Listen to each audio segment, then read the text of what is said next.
قربان ہو جائے ہمارے نبی محمد صلی اللہ علیہ وسلم اور محمد صلی اللہ علیہ وسلم کی بیویوں پر. لیکن آپ نے غور کیا کہ اللہ سبحانہ تعالیٰ اللہ کے نبی صلی اللہ علیہ وسلم کی گھر کی عورتوں، اللہ کے نبی صلی اللہ علیہ وسلم کی بیویوں کو حکم دے رہے ہیں کہ جب وہ صحابہ جیسے ایمان والوں کے سامنے آئیں تو سر سے لے کر پاؤں تک اپنے آپ کو ڈھانک لیں، حجاب کر لیں. اور حجاب کی اہمیت اس سے بھی بڑھ کر اس بات سے لگایا جا سکتا ہے کہ اللہ سبحانہ تعالیٰ نے صحابیات رضی اللہ تعالیٰ عنہم کو حکم دیا کہ اگر وہ محمد رسول اللہ صلی اللہ علیہ وسلم کے سامنے آئیں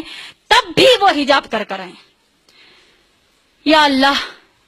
ہم پر اب کوئی گنجائش بھی بچی ہے ہمارے پاس ایسے گندگی اور بے شرمی کے جملے ادا کرنے کے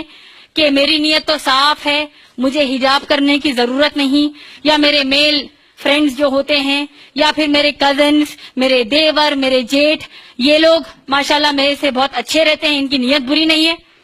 کوئی گنجائش بھی ہے ہمارے پاس اب ایسے بے شرمی کے جملے کہنے کی کہ میری نیت تو صاف ہے، میرا دل برا نہیں ہے تو مجھے حجاب کرنے کی ضرورت نہیں، یا میرے کزنز، میرے دیور، میرے جیٹھ میرے بھائیوں کی طرح ہے اسی لیے ان کے سامنے مجھے حجاب کرنے کی ضرورت نہیں؟ کیا ہم کہہ سکتے ہیں ایسے جملے؟ اللہ کی لعنت ہو ایسی مسلمان بے حجاب مسلمان عورتوں پر کہ ان کو حجاب کے حکم کی جو اہمیت ہے اس بات سے بھی ان کو اندازہ نہیں لگ رہا ہے کہ اللہ کے نبی صلی اللہ علیہ وسلم کے سامنے آتے وقت صحابیات کو کہا جا رہا ہے کہ اگر تم کائنات کے رسول کے سامنے آؤ صلی اللہ علیہ وسلم کے تب بھی تم کو حجاب کرنا فرض ہے. اور لعنت ہے ایسے مسلمان ماں باپ پر جو اپنی بچیوں کو حجاب کرنے سے رکاتی ہیں اور